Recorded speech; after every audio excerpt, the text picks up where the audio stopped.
అట్లా ఒక కార్మిక వర్గ స్వభావాన్ని, ఆయనకి ఏ తల్లిదండ్రులు ఏ అన్నదమ్ములు వచ్చి ఆయన జీవితానికి ఏ రకమైన సహాయం సహాయం చేసే అవకాశం కూడా లేదు. ఎందుకంటే ఆ కుటుంబాలకి వాళ్ళు బతకడమే కష్టం కనుక వాళ్ళ తర్వాత వచ్చినటువంటి వాళ్ళని ఆదుకునే పరిస్థితి వాళ్ళకు కూడా ఉండదు. బరువు కాదలుసుకోలేదు, బరువు కాలేదు ఆయన ప్రజల మీద ఆధారపడి జీవించాడు. ఇంతకుముందు భూపాల్ అన్న చెప్పినట్టు ప్రజల కోసమే జీవించాడు, ప్రజల వైపు నిలబడ్డాడు. తాను ఎట్లా బతకాలో అట్లే బతికాడు, లోపల ఎట్లా బతికాడో బయటకు వచ్చినప్పుడు అట్లే బతికాడు. లోపల ఒకటి బయట ఒకటి కాదు రమేష్ అని, బయట ఉన్నా లోపల ఉన్నా డప్పు రమేష్ అని డప్పు రమేష్ అని, జేఎన్ఎం రమేష్ అంటే జేఎన్ఎం రమేష్ అని. ఆయన వైయక్తికమైనటువంటి రాగద్వేషాలు లేని మనిషి, ఎవరి మీద కోపం పెంచుకోరు. ఎంతమంది ఎన్ని రకాలుగా హింసించారో నాకు తెలుసు, జ్యోతక్కకు నాకన్నా ఎక్కువ తెలుసు, నాతో పంచుకున్నాడు కనుక నాకు కూడా తెలుసు. పెద్ద పెద్ద కళాకారుల నుంచి మొదలు పెడితే కవులు రచయితల వరకు ఎంతోమంది ఎన్ని రకాలుగా వేధించారు. కానీ విప్లవ నిబద్ధత వలన ఒక్కరి మీద కూడా ఒక్కనాడు ఒక కంప్లైంట్ పెట్టలే, ఫిర్యాదు పెట్టలేదు. మాలాంటి మధ్యతరగతి జీవులను ఫిర్యాదులు పెడతాం కావచ్చు, అడుగుతాం కావచ్చు, కానీ ఆయన విప్లవకారు కనుక ఎన్నడూ ఎవరి మీద అనాలే, ఎన్నడూ ఎవరి మీద ఫిర్యాదు పెట్టరు. నమూనా విప్లవకారుడికి అదొక నమూనా. ఆ నమూనాని ఆయన నుంచి స్వీకరించాలి. ఆయన ఒక నూతన మానవుడిగా ఎదిగే క్రమంలో ప్రయత్నం చేశాడు, ఎదిగాడు. ఆయన నుంచి ఏమైనా నేర్చుకొని మనం నూతన మానవులుగా ఎదగడానికి ప్రయత్నం చేయాలని ఈ సందర్భంగా ఈ కొన్ని ఆయనతో నడిచిన ఆ జ్ఞాపకాలు మీతో పంచుకుంటూ, ఇవాళ ఫాసిజం మన మీదకి తరుముకొస్తున్న రోజుల్లో డప్పు రమేష్ అన్న గురించి మాట్లాడుకోవాలి. ఫాసిజం జీవిత పార్శ్వాలన్నిటినీ చుట్టేసిన కాలంలో, తన ఆధీనంలోకి తీసుకున్న కాలంలో డప్పు రమేష్ అన్న గురించి మాట్లాడుకోవటం అంటే ప్రజా కళల గురించి మాట్లాడుకోవటం, ప్రజా సంస్కృతి గురించి మాట్లాడుకోవటం, ప్రజా పోరాటాల గురించి మాట్లాడుకోవటం. ప్రజా సంస్కృతి మీద ఫాసిజం దాడి ఏమిటి అనే విషయం మాట్లాడమని జ్యోతక్క నన్ను అడిగింది. ప్రజా సంస్కృతి అంటే ఏమిటి? రెండు సంస్కృతులు ఉంటాయా సమాజంలో? సంస్కృతి అనేది ఎక్కడైనా ప్రపంచంలో ఒకటే సంస్కృతి ఉంటుంది. కానీ సమాజంలో విభజన రేఖ గీసినప్పుడు దోపిడీదారులు పేదలు అనే విభజన రేఖ గీసినప్పుడు దోపిడీకి గురయ్యే ప్రజలు, దోపిడీ చేసే వర్గం, ఈ రెండు వర్గాలు ఉన్నప్పుడు రెండు వర్గాలకు సంబంధించిన ఆలోచన స్రవంతి కొనసాగుతుంది. ఈ స్రవంతి సంస్కృతిగా మారుతుంది. ఏమిటి సంస్కృతి అని చూసినప్పుడు మానవ జీవితంలోని సర్వాంగా మనిషి పుట్టినప్పటి నుంచి మరణించే వరకు ఆ మనిషి జీవితంలో ఆచరించే ప్రతిదీ సంస్కృతిలోకి వస్తుంది. వస్త్రాధారణ, ఆహారపు అలవాట్లు, మత సంబంధ ఆచారాలు, పండుగలు, కళలు, ఇవన్నీ మనిషి జీవితంలో ఉంటాయి, అందరి జీవితంలో ఉంటాయి. దోపిడీ చేసేవాడి జీవితంలో ఉంటాయి, దోపిడీకి గురయ్యే వాళ్ళ జీవితంలో ఉంటాయి. భారతదేశ నిర్దిష్ట పరిస్థితుల్లోకి వస్తే అగ్రకులాల జీవితంలో ఉంటాయి, కింది కులాల జీవితంలో ఉంటాయి. వీరి జీవితంలో ఆహార అలవాట్లు, పండుగలు, వస్త్రధారణ, కళలు ఉన్నట్టే అందరికి ఉంటాయి. కానీ తినే తిండిలో, కట్టే బట్టలో, జీవించే జీవితంలో వాళ్ళకి వీళ్ళకి స్పష్టమైన విభజన రేఖ ఉంటుంది. ఆ విభజన రేఖనే రెండు సంస్కృతులుగా కూడా వ్యక్తమవుతుంది. సంస్కృతి అంటే మనిషి పుట్టినప్పటి నుంచి మరణించే వరకు ఏదైతే ఆచరిస్తారో అదే సంస్కృతి. సింపుల్ గా చెప్పాలనుకుంటే, టేలర్ అనే ఒక ప్రముఖ సోషల్ సైంటిస్ట్ ఉన్నారు. ఆ సోషల్ సైంటిస్టు ఒక నిర్వచనం ఇచ్చాడు. జ్ఞానం, నమ్మకాలు, కళలు, నీతి నియమాలు, చట్టం, సంప్రదాయం, సమాజంలో సభ్యులుగా సముపార్జించిన సామర్థ్యాలు, అలవాట్లు, వీటన్నిటి సామూహిక వ్యక్తీకరణ సంస్కృతి అన్నారు. ఏ అంశం సంస్కృతిలో భాగం కాదు అంటే మనం మాట్లాడే ప్రతి ఒక్కటి సంస్కృతిలో భాగం. ఏ విషయం తీసుకున్నా ఆయన జ్ఞానం అన్నాడు, నమ్మకాలు అన్నాడు, కళలు అన్నాడు, నీతి నియమాలు అన్నాడు, చట్టము అన్నాడు, సంప్రదాయము అన్నాడు. సమాజంలో ఒక మనిషి సభ్యుడిగా ఉన్నప్పుడు వారు సాధించిన, వారు వ్యక్తం చేసిన అన్ని సామర్థ్యాలు, అలవాట్లు సంస్కృతిలో భాగమవుతాయి అన్నాడు. ఇవన్నీ సంస్కృతి అనుకుంటే ఇవన్నీ మనుషులందరికీ ఒకేలాగా ఉంటాయా? ఉండవు, ఎట్టి పరిస్థితుల్లో ఉండవు. సమాజంలో, సామాజిక బృందాలలో ప్రతి మనిషి ఆలోచన ఒకే రకంగా ఉండదు. ఆలోచన సంస్కృతిలో భాగమైనప్పుడు, పండుగ సంస్కృతిలో భాగమైనప్పుడు, వస్త్రధారణ సంస్కృతిలో భాగమైనప్పుడు, జ్ఞానము సంస్కృతిలో భాగమైనప్పుడు, చట్టము సంస్కృతిలో భాగమైనప్పుడు, ఇవన్నీ చట్టం అన్నప్పుడు ఈ చట్టం ఎవరి కోసం పనిచేస్తుంది? జ్ఞానం అన్నప్పుడు ఈ జ్ఞానం ఎవరి కోసం పనిచేస్తుంది? జ్ఞానాన్ని సముపార్జించే ప్రాసెస్ ఎట్లా జరుగుతుంది?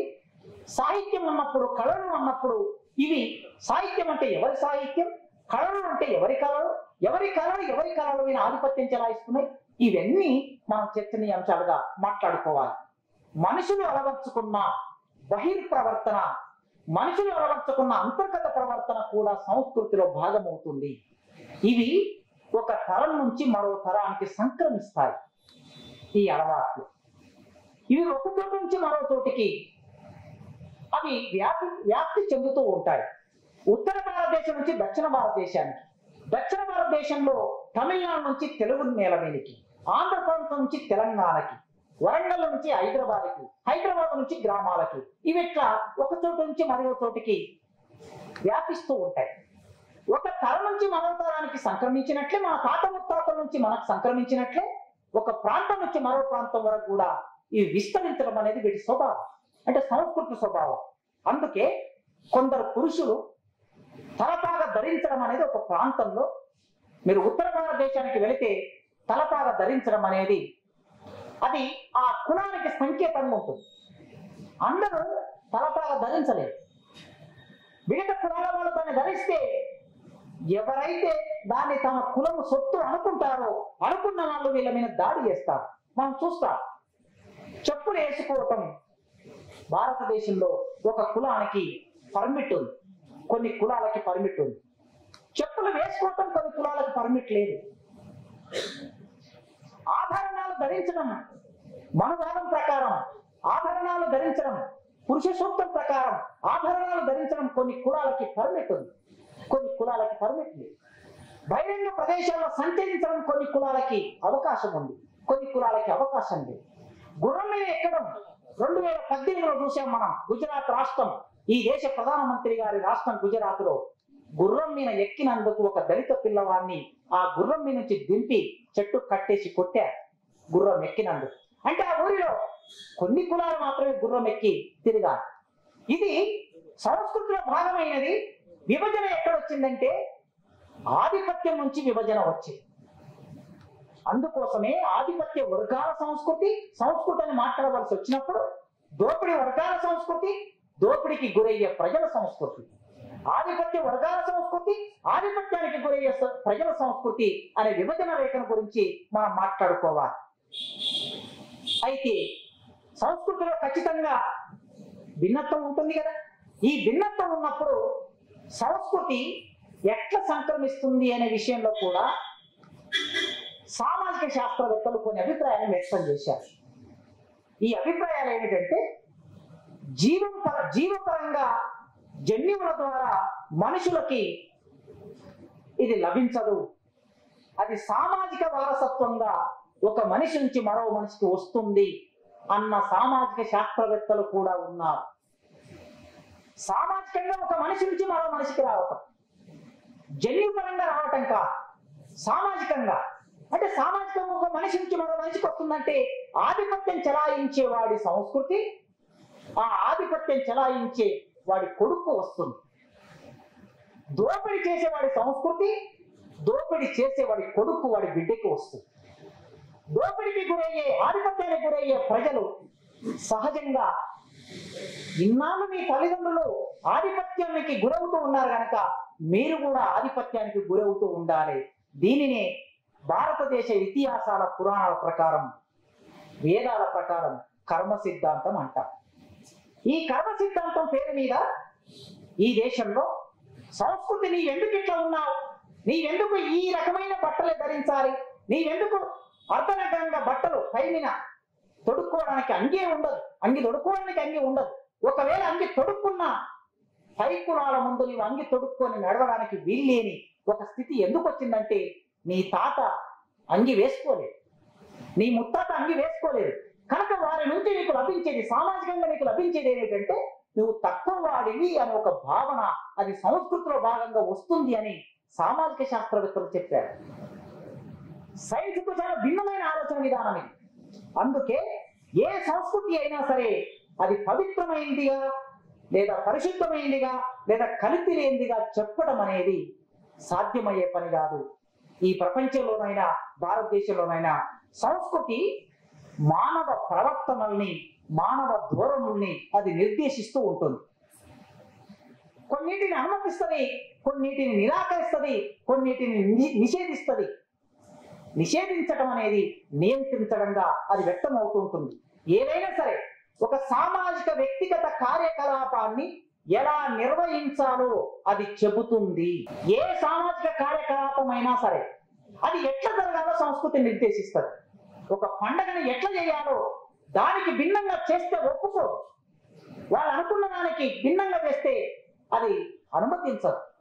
కనుక సంస్కృతి మనిషిని ఎప్పుడు తన చేతుల్లో పెట్టుకుంటుంది, అది ఎప్పటికీ నియంత్రణలో పెట్టుకుంటూ ఉంటుంది. ప్రతి మనిషి సంస్కృతిలో పుట్టి, సంస్కృతిలో పెరిగి, సంస్కృతిలో జీవించి, సంస్కృతిలోనే చనిపోతున్నప్పుడు ఈ అన్ని నిర్దేశాలు, ఈ అన్ని నియంత్రణలు మన మీద కొనసాగుతూ ఉంటాయి.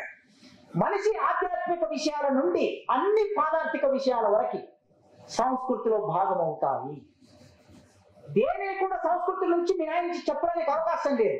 మనిషి ప్రవర్తన తీర్చిదిద్దే ప్రధాన భాగం ఎక్కడ ఉంటుందంటే సంస్కృతిలో ఉంటుంది.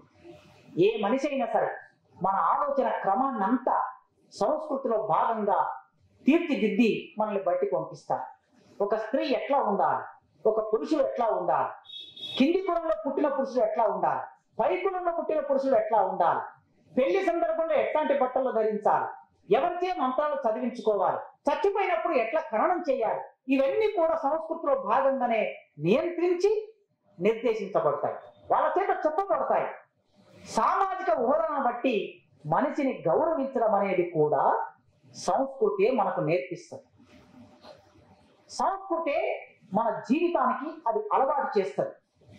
అణిచివేస్తున్న, దోపిడీ చేస్తున్న వారిని గౌరవించే ఒక సంస్కృతి ఈ దేశంలో కొనసాగుతూ ఉంటుంది. అణిచివేస్తున్నాడని మనకు అర్థమవుతుంది, దోపిడీ చేస్తున్నాడని మనకు అర్థమవుతుంది. అర్థమై కూడా మనం వాళ్ళని గౌరవిస్తూ ఉంటాం. ఈ గౌరవించడం అనేది మన మెదడును దానికి అనుకూలంగా వేల సంవత్సరాలుగా తీర్చిదిద్దాడు. మన ఆలోచనను వేల సంవత్సరాలుగా తీర్చిదిద్దాడు. తీర్చిదిద్దే క్రమంలో ప్రతి వ్యక్తీకరణ సందర్భంలో అది మన జీవితంలో భాగమవుతూ వస్తుంది. ఆర్థిక జీవితం మారినంత త్వరగా సాంస్కృతిక జీవితం మారుతుందా? ఎట్టి పరిస్థితుల్లో మారదు. ఒక మనిషి సాంస్కృతిక జీవితం, ఒక దళితుడు, ఒక పేదవాడు నెలకి 1-2 లక్షలు సంపాదించే వాడిగా మారినంత మాత్రాన అతడి సంస్కృతి అంతే వేగంగా మారదు. ఎందుకు మారదు అని అంటే, ఒక మనిషి కొత్త ఎడ్ల బండిని కొనుక్కొచ్చుకున్నాడు అనుకోండి, తన జీవితంలో ఆర్థిక మార్పు జరిగింది. ఒక 20,000 పెట్టి, ఒక 30,000 పెట్టి కొత్త ఎడ్ల బండిని లేదా 1,00,000 రూపాయలు పెట్టి కొనుక్కొని వస్తే, ఈ కొత్త ఎడ్ల బండికి పూజ చేయాలంటే నేరుగా ఈ మనిషి ఎక్కడికి వెళ్ళాలి? ఆ ఊరిలో ఉన్న కట్టమైసమ్మ దగ్గరకో లేదా ఎల్లమ్మ దగ్గరకో బల్లమ్మ దగ్గరకో ఆ బండిని ఎద్దులను తీసుకొని వెళ్ళాలి. ఇప్పటి వరకు బండెద్దులు లేనివాడు ఆర్థికంగా హోదా మారింది, బండెద్దులు వచ్చాయి, కానీ సంస్కృతిలో మాత్రం మార్పు రాదు. అదేవిధంగా 2 కోట్లు పెట్టి BMW కారు కొన్నవాడు ఆర్థికంగా మార్పు జరిగింది జీవితంలో, కానీ ఆ కారును నేరుగా తీసుకొని టెంపుల్కు తీసుకెళ్లి దానికి గవ్వలు కట్టి, నిమ్మకాయ కట్టి, యాటను పోసి బ్రాహ్మణుడితో మంత్రాలు చదివించడం అనేది మనం చూస్తాం. కొత్త కారు కొనుక్కున్న ప్రతి ఒక్కరూ 99% ప్రజలు ఇప్పటికీ ఆచరిస్తున్నారు. తమ జీవితంలో కారు లేదు అంతకు మునుపు ఒక 10 లక్షలు పెట్టి కారు కొన్నాడు, కానీ కొన్న కారు ఆర్థికంగా మార్పు జరిగింది కానీ సాంస్కృతికంగా మార్పు జరగలేదు. సాంస్కృతిక మార్పు జరగలేదు కనుక ఆ ఆచారాన్ని, ఆ సంప్రదాయాన్ని, ఆ వ్యవహారాన్ని ఖచ్చితంగా మనిషి నడిపిస్తూ ఉంటాడు. సంస్కృతి మనిషి చైతన్యాన్ని, పట్టుదలను అత్యున్నత స్థాయికి తీసుకెళ్ళగలదు. సంస్కృతి ఈ కొత్త నుంచి చూస్తే అదేవిధంగా భూస్వామ్యాన్ని బద్దలు కొట్టి క్యాపిటలిజంలోకి తీసుకెళ్ళగలదు, క్యాపిటలిజాన్ని బద్దలు కొట్టి సామ్యవాదంలోకి తీసుకెళ్ళగలదు. ఒక ప్రజాస్వామిక విప్లవానికి కావలసిన ప్రాతిపాదికని, ఆలోచనని, భావజాలాన్ని సంస్కృతి ప్రోధి చేయగలదు. ఎందుకంటే పోరాటమే ఒక సంస్కృతి. పోరాటం కూడా మనిషి సంస్కృతిలో భాగం, పోరాటం కూడా సమాజ సంస్కృతిలో భాగం, విప్లవం కూడా సమాజ సంస్కృతిలో భాగం. అందుకోసమే సంస్కృతిలో మార్పు జరగడం అంటే సమాజంలో మార్పు జరగడంగానే మనం భావిస్తాం. ఫలితంగా క్యాపిటలిజంలో వచ్చిన మార్పు ఫలితంగా భూస్వామ్యంలో వచ్చిన మార్పు మనం సమాజాన్ని పరిణామక్రమంలో చూసినప్పుడు ఒక సమాజం మరో సమాజానికన్నా మెరుగైన సమాజం అని చెప్తా. ఆ సమాజం బలమైన సమాజమే, కానీ ముందు సమాజంతో చూసుకున్నప్పుడు అది మెరుగైన సమాజం. ఆదిమ సమాజంతో చూసినప్పుడు బానిస సమాజం, బానిస సమాజంతో చూసినప్పుడు భూస్వామ్యం, భూస్వామ్యంతో చూసినప్పుడు క్యాపిటలిజం. ఇవి మెరుగైన సమాజాలుగా చెబుతాం. ఇవన్నీ ఎందుకు మెరుగైన సమాజాలంటే పూర్వపు కట్టుబాట్లని బద్దలు పట్టుకొని కొద్ది మేరకైనా కొన్ని హక్కులు, కొన్ని అవకాశాలు ముందుకొచ్చాయి గనక అట్లా చూసినప్పుడు ఆయా సమాజాలలో ఆలోచన పరిపక్వం అవుతూ ఉంటుంది. ఈ ఆలోచన పరిపక్వం కావటమే మనిషి చైతన్య స్థాయి. ఈ చైతన్య స్థాయి కూడా సంస్కృతిలో భాగమే. అందుకే ఎప్పుడైతే క్యాపిటలిజం వచ్చిందో సైన్స్ వచ్చింది. సైన్స్ ఎవరికి అవసరం? క్యాపిటలిస్ట్కి అవసరం. సైన్స్ సమాజానికి అవసరమని రాలే. సైన్స్ అప్పటికే సమాజంలో ఉన్నది.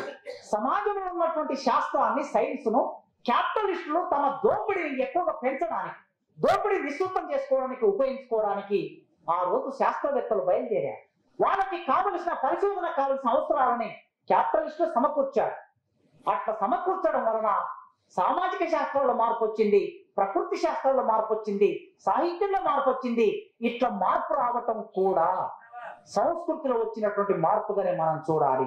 అందుకే సంస్కృతి మనుషుల ఆశలని ఒక్కొక్కసారి అణిచివేసే సాధనంగా కూడా పనిచేస్తుంది.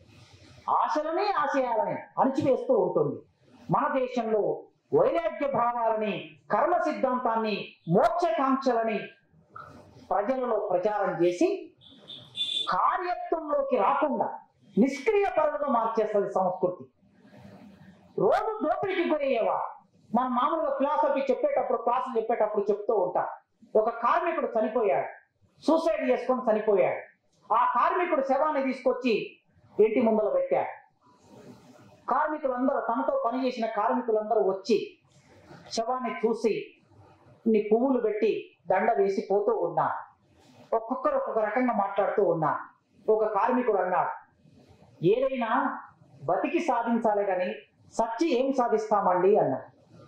ఆ శవాన్ని చూసి అనుకుంటూ వెళ్ళిపోయాడు. మరో కార్మికుడు వచ్చాడు, ఎన్ని చెప్పినా ఆ పైవాడు రమ్మన్నాడు, ఈయన వెళ్ళిపోయాడు అని ఇంకో కార్మికుడు అన్నాడు. ఇద్దరు కార్మికుల ఆలోచన విధానం రెండు రకాలుగా వ్యక్తమైంది అక్కడ. ఇది సంస్కృతిలో భాగమే. మూడో కార్మికుడు వచ్చాడు, ఈ కార్మికుడు చనిపోవడానికి మన కంపెనీ యజమానే కారణము అన్నాడు. ఇది చైతన్య స్థాయి. ఈ మొదటి రెండు ఆ మనిషి నిష్క్రియ పరునిగా మార్చడం. ఇతర కార్మికులందరూ ఈ మనిషి ఎందుకు చనిపోయాడు అంటే, మనం చనిపోయినటువంటి వాళ్ళు అర్ధాంతరంగా చనిపోయే ప్రతి మనిషి, ఈ మనిషి చావుకు కారణం ఎవరు? సమాజమే కారణం, అంటే ప్రభుత్వమే కారణం అంట. ఏ చావుకైనా సరే ప్రభుత్వం కారణం. ఎందుకు అంటున్నామంటే, ఈ సమాజంలో ఉండే అనేక అవలక్షణాల వలన, దోపిడీ వలన ఆ మనిషికి కలిగిన సమస్యలు, వాటి వలన మనిషి చనిపోయాడు. ఒక రైతు ఆత్మహత్య చేసుకున్నాడంటే ఆ రైతు కారణం కాదు, ఆ రైతును ఆత్మహత్య చేసుకునే వైపుగా నెట్టిన సామాజిక సంబంధాలు కారణం. ఈ సామాజిక సంబంధాలు కారణమని అర్థం చేసుకోవటం ఒక చైతన్యం. అది సంస్కృతిలో భాగమే. ఈయనను దేవుడు రమ్మన్నాడు కనుక పోయాడని చెప్పడం అది సంస్కృతిలో భాగమే. కనుక దేవుడిని ప్రధానంగా చేసి చెప్పే సంస్కృతి మన దేశంలో ఎక్కువగా కొనసాగుతుంటుంది. ఇది దోపిడీ వర్గాలకు ఉపయోగపడే సంస్కృతి. కనుక సామాజికులైనటువంటి మనుషులందరూ కలిసి తమ దైనందిన జీవితంలో ఎప్పుడో ఒకసారి నూతన సంస్కృతి నిర్మాణం చేసుకోవడానికి ప్రయత్నం చేస్తూ ఉంటారు. ఈ ప్రజా సంస్కృతిని, ప్రజా రూపాన్ని, ప్రజా కళలని ఎప్పటికప్పుడు మెరుగుపరుచుకుంటూ ఉంటారు. దోపిడీకి వ్యతిరేకంగా తమ పెనుగులాటను మొదలు పెడుతూ ఉంటారు, తమ సంవాదాన్ని మొదలు పెడుతూ ఉంటారు. ఎంత సంవాదాన్ని మొదలు పెట్టినా, ఎంత పెనుగులాటను మొదలు పెట్టినా మళ్ళీ వాళ్ళని యథాతథ స్థితికి తీసుకురావడానికి దోపిడీ వర్గాలు, పాలక వర్గాలు ప్రయత్నం చేస్తూ ఉంటాయి. చేసే క్రమంలో సంస్కృతిలో భాగమైనటువంటి ఆధిపత్య వర్గాలు కొన్ని ప్రత్యేక అర్థాలు కల్పిస్తారు. మనకి ప్రత్యేక అర్థాలు మన జీవితంలోకి తీసుకొస్తారు. ఎట్లా తీసుకొస్తారంటే, పసుపు రంగు అనేది ఇది శుభ సూచకం అని ఎవరు చెప్పారండి? పసుపు రంగు శుభ సూచకం అని ఎవరు చెప్పారు? ఎందుకు పసుపు రంగు శుభ సూచకమైంది? కాషాయం అనేది వైరాగ్యానికి, సన్యాసులుగా మారడానికి ఇది సూచకమని ఎవరు చెప్పారు? ఎవరు ఈ అర్థాలను ప్రోధి చేశారు, నిలబెట్టారు? నలుపు రంగు అనేది అశుభమని ఎవరు చెప్పారు? ఎరుపు రంగు అనేది మార్పు సంకేతం అని ఎవరు చెప్పారు? ఇట్లా మనం చూస్తే ఒక్కొక్క రంగుకు ఒక సూచిక ఉన్నది. ఈ సూచిక మానవ జీవితంలో, సంస్కృతిలో భాగంగా ఎంత మనల్ని ఆవరించి ఉన్నదో ఒకసారి ఆలోచించండి. ఇప్పుడు మీరు ఎవరి కాలును చూసినా కాలు కింద ఎడమ కాలుకు నలుపు రంగు దారం కట్టబడి ఉంటుంది. 99% మంది కట్టుకుంటున్నారు. ఏమిటిది? ఇది ఎందులో భాగం? ఇది సంస్కృతిలో భాగం. ఈ సంస్కృతిలో భాగమైనది మానవ జీవితంలోకి ప్రవేశించింది. ఆధిపత్య వర్గాల సంస్కృతి. ఈ ఆధిపత్య వర్గాల సంస్కృతి నలుపు మనకి దిష్టి తగలకుండా, మనిషిని సంతోషంగా, ఏ రకమైన సమస్యలు రాకుండా ఉంచడానికి, అది అందరి దృష్టి దాని మీద పడడానికి నలుపు రంగును భావించారు కదా. మరి ఎరుపు రంగును ప్రమాద సంకేతంగా ఎందుకు చెప్పారు? ఎరుపు రంగు ప్రమాద సంకేతం ఎందుకు అవుతుంది అంటే, ఒక్కొక్క రంగుకు ఒక్కొక్క సందర్భాన్ని క్రియేట్ చేసింది దోపిడీ వర్గం. ఈ క్రియేట్ చేసిన దోపిడీ వర్గంలో ఎంత మనకు కాంట్రాస్ట్ చూడండి. బర్రె నలుపు రంగులో ఉంటుంది. బర్రె నలుపు రంగులో ఉంటుంది, కానీ బర్రె ఇచ్చే పాలు మాత్రం తెలుపు రంగులో ఉంటాయి. మరి నలుపు రంగు అశుభం అనుకున్నప్పుడు నలుపు రంగు నుంచి వచ్చే పాలు మాత్రం మీకు శుభం ఎట్లయ్యాయి? వెంట్రుకలు తెల్లబడితే కల వేసుకోవడం దేనికి? వెంట్రుకలు తెల్లగానే ఉంచుకోవచ్చు కదా. నలుపు అనేది అశుభం కాదా? అంటే ఒక శరీరంలో ఉన్నటువంటి ఒక పార్ట్కు ఒక రకమైన ప్రాధాన్యత, మరో పార్ట్కి ఇంకొక రకమైన ప్రాధాన్యత ఇవ్వటం, ఇది ఆధిపత్య వర్గాలు డెవలప్ చేసిన ఆలోచన. ముఖ్యంగా భారతదేశంలో బ్రాహ్మణిజం డెవలప్ చేసినటువంటి ఆలోచన. భారతీయ సంస్కృతిలో భాష అనేది చాలా జాగ్రత్తగా సంస్కృతిని ఇంజెక్ట్ చేస్తూ ఉంటుంది. భాషనే ప్రధాన పాత్ర వహిస్తుంది. ఏదైనా సరే మాధ్యమం ఏమిటి? మన భావాలను వ్యక్తం చేయడానికి, మన భావాలను మరో సమాజానికి అందించడానికి మనకు సాధనం ఏమిటి అన్నప్పుడు భాషనే సాధనం. ఈ భాష సంస్కృతిలో ప్రధాన భాగంగా ఉంటుంది. ఒక్కొక్క పదానికి, ఒక్కొక్క సందర్భానికి కొన్ని పదాలను రూపొందించి మనల్ని అలవాటు చేస్తారు. అలవాటు చేసి ఆ సందర్భంలో ఏదైనా ఒక మాట మనం అశుభమైంది మాట్లాడమనుకొని వెంటనే మన పెద్దవాళ్ళు మనల్ని వారిస్తారు. పిల్లి ఎదురిస్తే ఆగిపోవటం, బల్లి పలుకుతే ఆగిపోవటం అనే ఒక జీవితంలో భాగం చేశారు కదా. ఇవన్నీ కూడా ఆధిపత్య సంస్కృతిలో భాగంగా వచ్చాయి. అగ్రకుల పేదలు ఉంటారు ఈ దేశంలో, కానీ ఆర్థిక ఆధిపత్యం వాళ్ళు ప్రదర్శించలేకపోయినా సామాజిక ఆధిపత్యం ప్రదర్శిస్తూ ఉంటారు. చాలా మంది పేదలు ఉంటారు అగ్రకులాల్లో. మనం ఎప్పుడు వింటూ ఉంటాం ఒక మాట, నేను కూటికి పేదవాడిని కావచ్చు కానీ కులానికి పేదవాడిని కాదు అనే మాట వింటూ ఉంటాం. ఈ మాట ఎక్కడి నుంచి వచ్చింది? ఆధిపత్య భావం నుంచి వచ్చింది. ఇక్కడ పేదవాడే అంటే పేదవాళ్ళందరూ ఒకటి కాదు దేశం. దోపిడీకి గురయ్యే వాళ్ళందరూ ఒకటి కాదు దేశం. ఈ ఒకటి కాని ఒకనొక స్థితి ఎట్లొచ్చిందంటే, అది సంస్కృతిలో భాగంగా నీవు పేదవాడివైనా సరే ఆ దళిత పేదవాడితో నీవు సమానం కాదు అనే భావం అభివృద్ధి అయింది.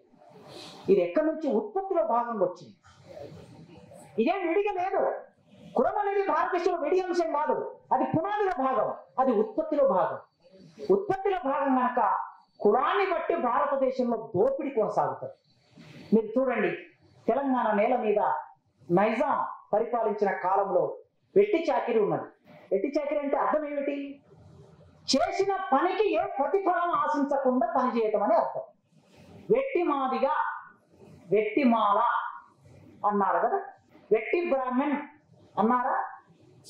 వెట్టి రెడ్డి అన్నారా? అనలేదు. అంటే ఏమిటి? కులాన్ని బట్టి దోపిడీ జరుగుతుందని అర్థం. ఇక్కడ కులాన్ని బట్టి ఈ దేశంలో ఒక క్రమం, లింగము బట్టి కూడా దోపిడీ జరుగుతుంది. ఇక్కడ నేను చిన్న ఎగ్జాంపుల్ చెప్తున్నా. లైఫ్ లో నేను విన్నటువంటి ఎగ్జాంపుల్. నేను ఇంటర్మీడియట్ చదువుతున్న రోజుల్లో ఎండాకాలం సెలవులు వచ్చినప్పుడు మట్టి పని చేసుకునేది హైదరాబాద్. మట్టి పని చేసుకోవడానికి వచ్చేది. గుంతల్లో మీ పునాది తీసి రోజుకో 20 రూపాయలు వస్తే 2 నెలలు పని చేస్తే 200-300 వస్తే బట్టలు కొనుక్కొని పోయేది మళ్ళీ కాలేజీ. మేము వెంకటాపురంలో ఉండేది. వెంకటాపురం ఇప్పుడు పాలమూరు గుడిసెలు ఉంటాయి కదా, డప్పు రమేష్ అన్న అక్కనే తన జీవితం అంతా ఉన్నాడు. ఆ గుడిసెల్లో ఉండేది ఆ 2-3 నెలలు. ఒకరోజు మా అక్క నేను ఇద్దరం కూలికి వచ్చాము, సికింద్రాబాద్ లో కూలి. ఆ కూలికి వచ్చినప్పుడు మమ్మల్ని గుత్తకు తీసుకున్న మేస్త్రి మమ్మల్ని ఇద్దరిని అక్కడికి పంపించాడు. ఏం పని అదంటే బాత్రూము బాగా ఉంటుంది. అప్పుడు ఆ రోజుల్లో ఇంకా డ్రైనేజ్ సిస్టమ్ డెవలప్ కాలేదు.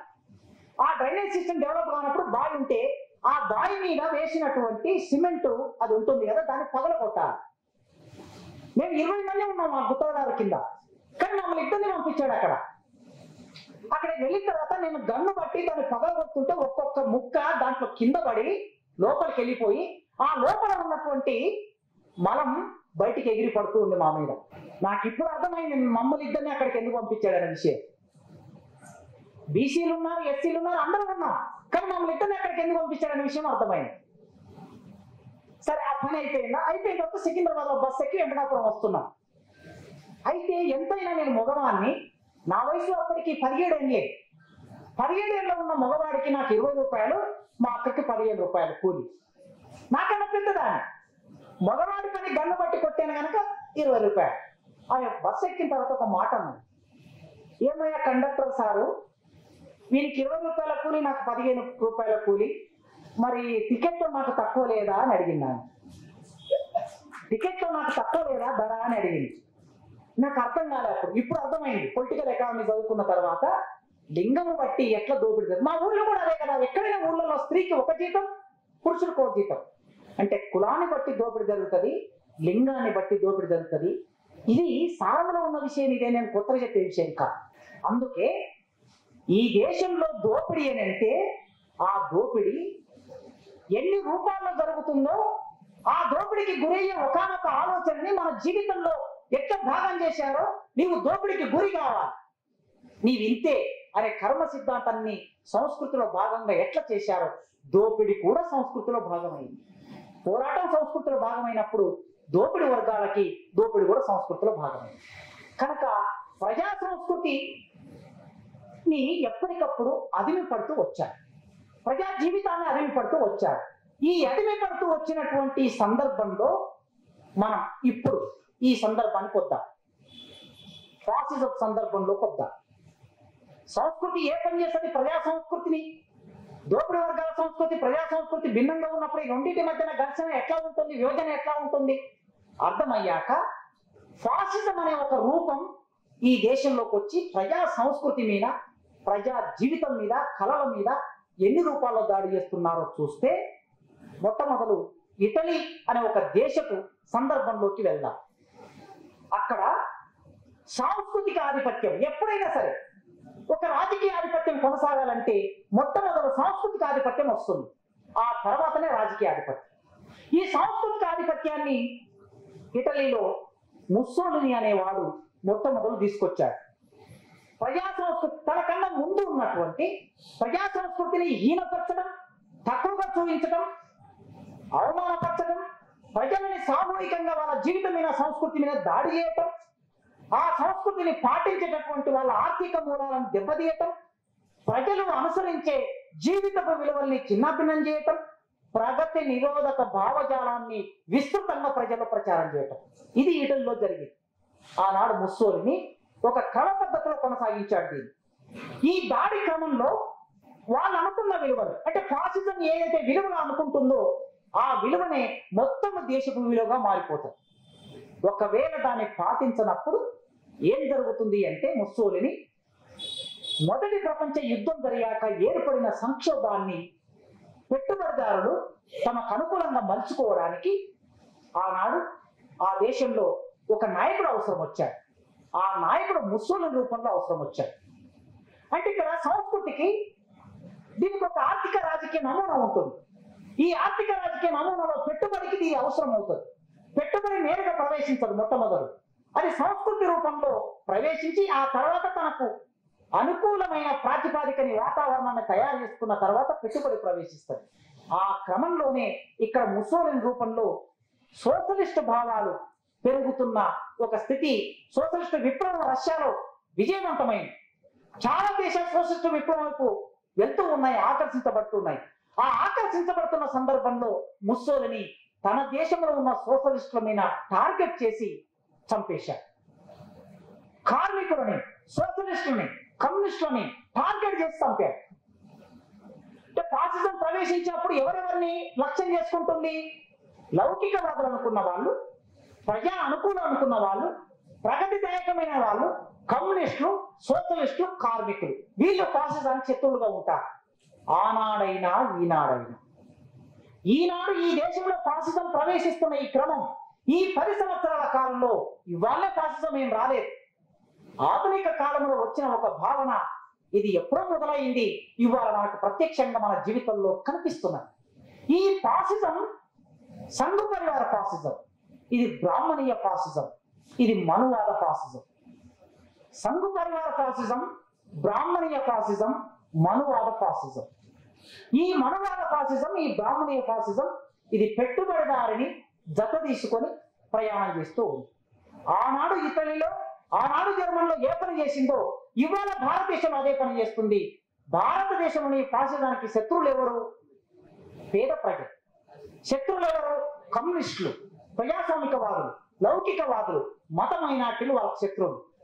గోల్వాల్కర్ బంచ్ ఆఫ్ థాట్ పుస్తకంలో కూడా ఇదే చెప్పారు. ఆయన చెప్పిన ఆ పుస్తకంలో చెప్పిన విషయాలనే ఇవాళ ఈ దేశ పాలకులు అమలు చేస్తూ ఉన్నారు. ఈ సమయంలో వీళ్ళు ఎవరెవరిని ఆకర్షిస్తూ ఉంటారంటే ఫాసిస్టులు ఆ రోజు ఈ రోజు మధ్యతరగతి జీవులను ఆకర్షిస్తూ ఉంటారు. ఇవాళ భారతదేశంలో మధ్యతరగతి అనేది ఒక ప్రధాన పాత్ర వహిస్తోంది. ఈ మధ్యతరగతి జీవితంలోకి ఒక నెల కిందట ఏం ప్రవేశించాయి అంటే, పోయిన నెల 22వ తారీఖున అయోధ్య నుంచి బియ్యం గింజలు ప్రవేశించాయి. పసుపు కలిపిన బియ్యం గింజలు ప్రవేశించాయి. ఈ బియ్యం గింజలు ఇంట్లో దాచిపెట్టుకొని నీవు ఏ శుభకార్యం చేసినా సరే ఒక్కొక్క బియ్యం గింజ అందులో వేసుకొని చేస్తే స్వయంగా రాములోని సందర్భంలో ఎంత మేలు జరుగుతుందో మీ జీవితాల్లో అంత మేలు జరుగుతుంది. నేను అడిగాను, ఒక ఫ్రెండ్, ఒక బ్రాహ్మణ ఫ్రెండ్ అంటే అడిగాను, నేను ఏం చేస్తారమ్మా వీటిని అని అడిగాను. ఏం చెయ్యమని చెప్తున్నారు మీరు ఏం చేస్తారు అని అంటే, ఈ బియ్యం జాగ్రత్తగా దాచిపెట్టుకోవాలి, తల మీద ఎప్పుడైనా సరే తల మీద బియ్యం వేసినప్పుడల్లా ఒక్కొక్క బియ్యం గింజ అందులో కలుపుకొని భర్త చేతనో, పెద్దవాళ్ళ చేతనో, బ్రాహ్మణుడి చేతనో అవి వేయించుకోవాలి, శుభం జరుగుతుంది.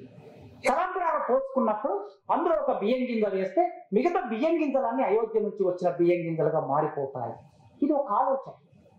మధ్యతరగతి జీవులని వాళ్ళు ఆకర్షిస్తారు. ముస్సోలిని అదే చేశాడు, హిట్లర్ అదే చేశాడు, ఫాసిజం పేరు మీద, నాజిజం పేరు మీద. ఇప్పుడు భారతదేశంలో వీళ్ళని ఆకర్షిస్తూ ఉన్నారు. వృత్తులు కలిగినటువంటి ప్రజలని ఆకర్షించాలి, వివిధ వృత్తులు, వ్యాపారస్తుల్ని ఆకర్షించాలి. మేధావుల గుర్తింపు ఉండడానికి కొందరు ప్రాకులాడుతూ ఉంటారు. వీళ్ళు ఆర్గానిక్ ఇంటలెక్చువల్స్ కాదు, అంటే ప్రజల నుంచి వచ్చిన మేధావులు కాదు. నేను మేధావి కావాలి అని స్వయం ప్రకటిత మేధావులు ఉంటారు కొందరు, మధ్య మధ్యలో బయలుదేరుతూ ఉంటారు. ఈ స్వయం ప్రకటిత మేధావులు ఏంటంటే అవకాశం కావాలి, వాళ్ళకి అవకాశం కోసం అరులు చేస్తూ ఉంటారు. అట్లాంటి వాళ్ళని ఫాసిజం ఏం చేస్తుందంటే దగ్గరికి లాక్కుంటారు. దగ్గరికి లాక్కొని మీడియా ద్వారా కొన్ని ముఖాలను పరిచయం చేస్తూ ఉంటారు. దాంతో పాటు జర్నలిస్టులని, కళాకారులని, దేశభక్తి గురించి మాట్లాడే మాజీ సైనిక ఉద్యోగులని ఫాసిజం తన దగ్గరికి లాక్కుంటూ ఉంటుంది. నేను చెప్పిన వీళ్ళందరూ చూడండి, మనం ఎన్నడూ చూడనట్లుగా రాష్ట్రపతికి ఒక ఉత్తరం రాస్తే, ఎవరైనా మేధావులు రాష్ట్రపతికి ఒక ఉత్తరం రాస్తారు. ఏమని? అయ్యా ఫలానా వ్యక్తిని ఫలానా చోట చంపేశారు, లేదా ఫలానా ఆయన మీద కేసు పెట్టారు, లేదా ఫలానా చరిత్రలో పాఠ్య పుస్తకాల్లో చరిత్రని మార్చేస్తూ ఉన్నారు, ఇది సరైనది కాదు, ఇది దేశ రాజ్యాంగానికి భిన్నమైంది, వ్యతిరేకమైంది అని ప్రజాస్వామిక వాదులైన ఒక 20 మందో 30 మందో మేధావులు కలిసి రాష్ట్రపతికి ఒక ఉత్తరం రాయటం, చీఫ్ జస్టిస్కి ఒక ఉత్తరం రాయటం ఒక సంప్రదాయం ఇండియాలో. నా అనుభవం ఉండి 30 సంవత్సరాల కాలంలో నేను ఇట్లాంటి చాలా ఉత్తరాలు చూశాను, చదివాను. కానీ దీనికి వ్యతిరేకమైన ఉత్తరాలు రాయించడం అనే క్రమ పద్ధతి ఈ దేశంలో ఈ 10 ఏళ్ల కాలంలోనే చూస్తుంది. అంతకుముందు ఎవరు కూడా మేధావులుగా ఉన్న వాళ్ళు ఒక ఉత్తరం రాశాక వాటి పట్ల ఏకీభావం లేకపోయినా సరే మిగతా వాళ్ళు మౌనంగా ఉండేవాళ్ళు తప్ప వ్యతిరేకమైన మరో ఉత్తరం వీళ్ళని వ్యతిరేకిస్తూ మొదటి రాసిన వాళ్ళని వ్యతిరేకిస్తూ అదే చీఫ్ జస్టిస్ కు అదే రాష్ట్రపతికి కొద్దిమంది మేధావుల చేత ఈ ఫాసిజం ఉత్తరాలు రాయిస్తూ ఉంది. అంటే స్వయం ప్రకటిత మేధావులకి ఇది ఒక వేదికను కల్పిస్తుంది, స్వయం ప్రకటిత జర్నలిస్టులకి ఇది ఒక వేదికని కల్పిస్తుంది. మనం చూస్తూ ఉన్నాం ఇవాళ మీడియా ఎట్లా మారిపోయిందో. నక్సలైట్ల సందర్భంలో, మావోయిస్టుల సందర్భంలో, లేదా ప్రగతిశీల మేధావుల సందర్భంలో, హేతువాదుల సందర్భంలో ఒక మీడియా పూర్తిగా ఒక భిన్నమైన వైఖరి తీసుకొని దుర్మార్గమైన ప్రచారం ఎట్లా చేస్తుందో అట్లాంటి జర్నలిస్టులను ఎట్లా తయారు చేశారో మనం చూసాం. అంతెందుకు, నిన్ననే విడుదలైన రజాకార్ సినిమా మీలో కొందరైనా చూసి ఉంటారు. పొద్దున్న ఒక కవిమిత్రుడు ఫోన్ చేసి బాధపడుతూ ఉన్నారు. ఇప్పుడు ఆ సినిమా ఎవరు చూస్తారు? 10 ఏళ్ల పిల్లలు, 15 ఏళ్ల పిల్లలు, కరెక్ట్ గా ఎండాకాలం సెలవులో సినిమా వచ్చింది.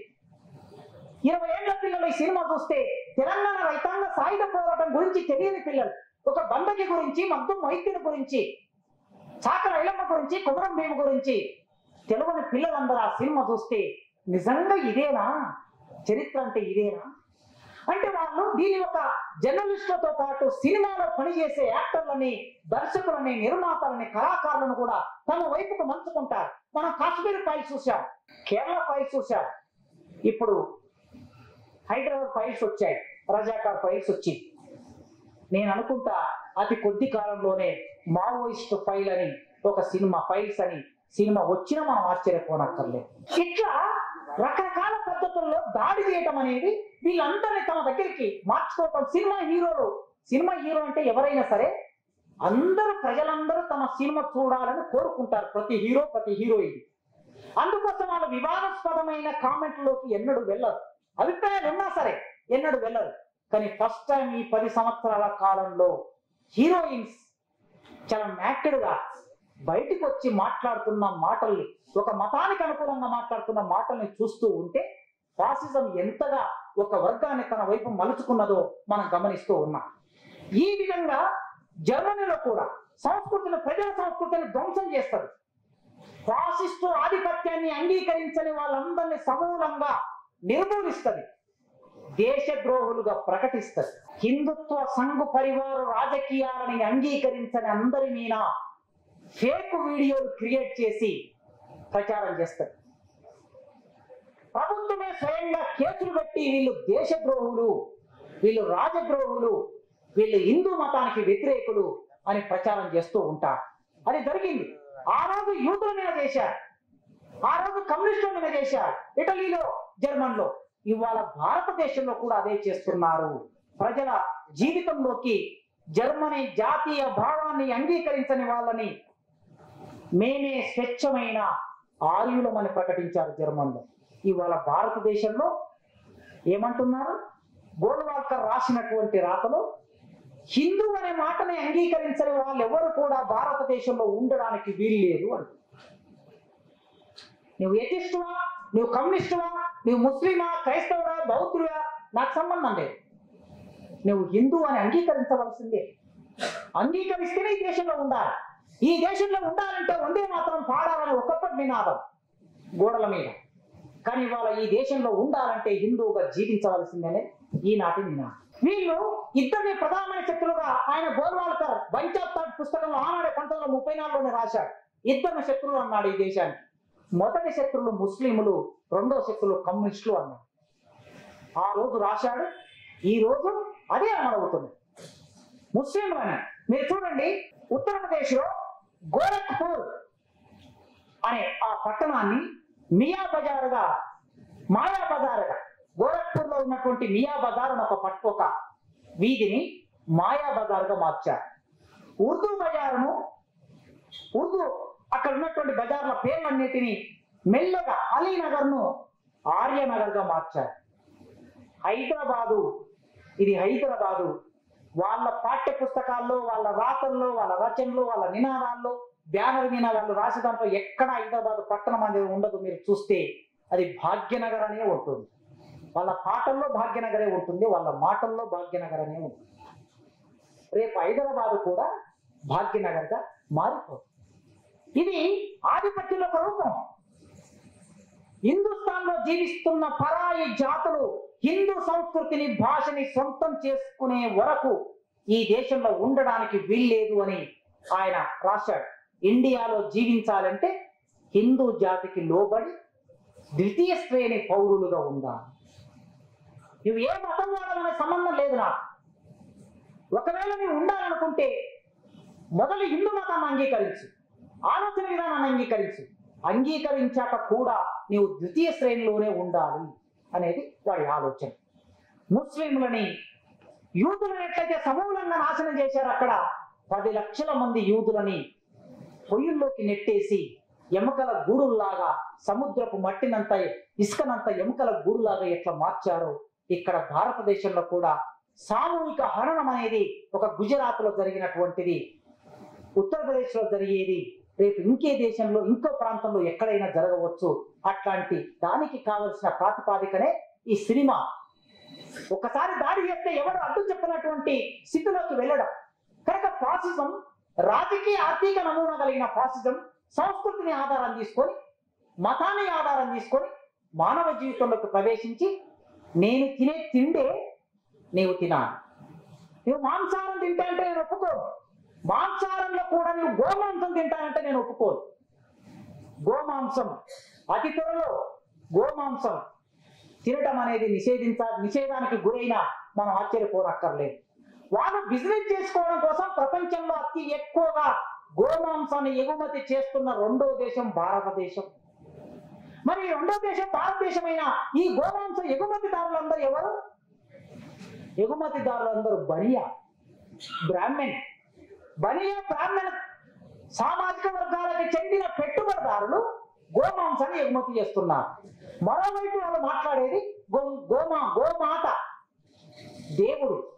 గోవు దేవుడు అనే మన జీవితంలోకి గోవు ఎన్నడూ దేవుడు అయ్యారు. గోవు బిడ్డతో సమానం. గోవు కుటుంబ సభ్యురాలు. మా జీవితాలతో కుటుంబ సభ్యురాలు. మా ఇంట్లో కోడె చచ్చిపోతే మా అమ్మ వారం రోజులు శోకం పెట్టి ఏడిసింది. మా అన్న చచ్చిపోతే ఎట్లా ఏడిసిందో కోడె చచ్చిపోతే కూడా అట్లా ఏడ్చింది. ఒక్క మా అమ్మనే కాదు, అందరమ్మలు ఏడుస్తారు. ఎందుకంటే వాటి బిడ్డలాగా సాదుకుంటారు. దేవుళ్ళగా ఎన్నడూ పూజించాలి. అందుకోసమే మన నమ్మకాలు, మన విశ్వాసాలు ఏవైతే ఉంటాయో దాన్ని పూర్వపక్షం చేసి వాటిని పక్కన పెట్టేసి వారు అనుకున్న ప్రధానమైన ఆలోచన విధానాన్ని ముందుకు తీసుకురావటం, అది ఫాసిజం యొక్క దాడి. ఆ దాడి పండుగల రూపంలో, దేవుళ్ళ రూపంలో, యాత్రల రూపంలో, భిన్నమైన పద్ధతుల్లో, ఆచారాల రూపంలో ఒకే ఓటు, ఒకే దేశం, ఒకే ట్యాక్స్, ఒకే మతము, ఒకే ఆహారపు అలవాట్లు. ఈ ఒకే దేశం అనే భావంలో భిన్నత్వం ఎక్కడుందో ఆ భిన్నత్వాన్ని ధ్వంసం చేయడం. ఆదివాసుల ఆచారాలు వేరు, బంజారాల ఆచారాలు వేరు, దళితుల ఆచారాలు వేరు, పద్ధతులు వేరు, బీసీల పద్ధతులు వేరు, అగ్రకులాల పద్ధతులు వేరు, బ్రాహ్మణిజం పద్ధతులు వేరు. ఇంత భిన్నమైనటువంటి దాంట్లో కేవలం బ్రాహ్మణిజం ఏదైతే నమ్ముతుందో, మనవాదం ఏదైతే నమ్ముతుందో దాన్నే మిగతా సమాజం అంతా ఆచరించాలనే ఆధిపత్యం, ఆధిక్యత ఈ దేశంలో ఫాసిజం కొనసాగిస్తున్నది. ప్రజా సంస్కృతిని, సామూహికంగా ఆడుకునే సంస్కృతిని, సామూహికంగా పాడుకునే సంస్కృతిని, సామూహికంగా పోరాటం చేసే సంస్కృతిని, సామూహికంగా జీవించే సంస్కృతిని, ఒక మనిషికి కష్టం వస్తే ఊరంతా ఏకమై ఆ మనిషికి బాధ్యతగా నిలబడే సంస్కృతిని ధ్వంసం చేసి, మనుషుల మధ్య విభజన గోడలు నిర్మాణం చేసి, మనిషికి వేరు చేసి, ఐకమత్యం లేకుండా, పోరాటం లేకుండా చేసే ఒక ప్రమాదాన్ని ఫాసిజం మన ముందుకు తీసుకొచ్చింది. అది మన జీవితాల్లోకి వచ్చింది. దీనికి సమాధానం ఏమిటి? ఎక్కడుంది సమాధానం? దీనికి పోరాడే ప్రజలే దీనికి సమాధానం. అణచివేతకు, వేల సంవత్సరాల అణచివేతకు గురైన ప్రజల జీవితంలో ఆల్టర్నేట్ కల్చర్ ఏదైతే ఉన్నదో ఆ కల్చర్ దీనికి సమాధానం. ఆ కల్చర్ను మనం ఎత్తి పట్టాలి.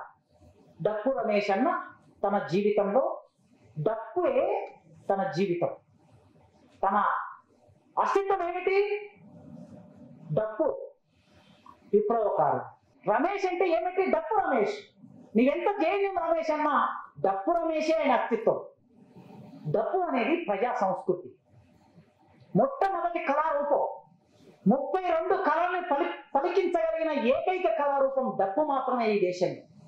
ఆ డప్పును తన జీవితంలో భాగం చేసుకొని విప్లవీకరించిన డప్పు రమేష్ అన్న ప్రజా సంస్కృతిని అందులో భాగమై ప్రజా కళారూపాలని సామ్రాజ్యవాదానికి వ్యతిరేకంగా, ఫాసిజానికి వ్యతిరేకంగా ఓడించాలంటే, వాటిని వారు ప్రతిఘటించాలంటే మనం ఎక్కడ వెతుక్కోవాలి సాధనాలని? మళ్ళీ ప్రజల్లోనే వెతుక్కోవాలి. ఎక్కడికో వెళితే సాధ్యమయ్యే పని కాదు. మనం మార్క్స్ అంటే వాడేమంటాడు? ఫాసిజం తీసుకొచ్చేవాడు మార్క్స్ విదేశీయుడు, చూసారా మార్క్స్ తీసుకొచ్చారు. మనం మావో అంటే మావో పక్కన చైనా దేశస్తుడు, మన దేశం మీద దాడి చేస్తున్న దేశస్తుడు, చూసారా మావో అంటున్నారు. మనం స్టాలిన్ లెనిన్ అంటే చూసారా రష్యాను తీసుకొచ్చారు, రష్యాలో వాన కురిస్తే ఇండియాలో గొడుగు పడుతున్నారు అని అంటారు. అందుకే ఈ ఫాసిజాన్ని ఓడించాలంటే 2 రకాల యుద్ధాలు చేయాలి. ఒకటి రాజకీయ యుద్ధం చేయాలి, 2 సాంస్కృతిక యుద్ధం చేయాలి. రాజకీయ యుద్ధం చేయాలంటే డప్పు రమేష్ అన్న నమ్మిన మార్క్సిజం, లెనినిజం, మావోయిజం ప్రాపంచిక దృక్పథంగా వర్గ పోరాటమే రాజకీయ యుద్ధం. ఈ వర్గ పోరాటం ద్వారా ఫాసిజాన్ని ఓడిస్తాం. మరి వర్గ పోరాటం అనే రాజకీయ ఉద్యమం జరగడానికి ఒక సాంస్కృతిక ఉద్యమం జరగాలి. ఈ సాంస్కృతిక ఉద్యమానికి మూలాలు ఎక్కడున్నాయంటే చార్వాకులు, లోకాయతలు, మహాత్మా జ్యోతిరావు పూలే, డాక్టర్ బిఆర్ అంబేద్కర్, సావిత్రిబాయి పూలే, వీళ్ళ దగ్గర మూలాలు ఉన్నాయి. ఎందుకంటే ఒక 3000 సంవత్సరాలుగా ఈ బ్రాహ్మణీయ ఫాసిజానికి వ్యతిరేకంగా పోరాటం చేసి తమ జీవితాన్ని పణంగా పెట్టిన వాళ్ళు వీళ్ళందరూ. సాంస్కృతిక పోరాట యోధులు వీళ్ళందరూ. సాంస్కృతిక సామాజిక విప్లవకారులు. ఈ విప్లవకారులు చేసిన పోరాటాన్ని, ప్రజలు ఆచరించిన కళారూపాలని, ఆ కళారూపాన్ని ఆధారంగా వాళ్ళ జీవిత సంస్కృతిని, ఆహార అలవాట్లని ఆధారంగా ఈ ఫాసిజాన్ని ఓడించడానికి మనం సన్నద్ధం కావాలని డప్పు రమేష్ అన్న వర్ధంతి సందర్భంలో ఈ 4 విషయాలు మీతో పంచుకోవడానికి అవకాశం ఇచ్చిన డప్పు రమేష్ అన్న మిత్రులకి పేరు పేరున విప్లవాభివందనాలు తెలియజేస్తూ ముగిస్తున్నాను. Thank you.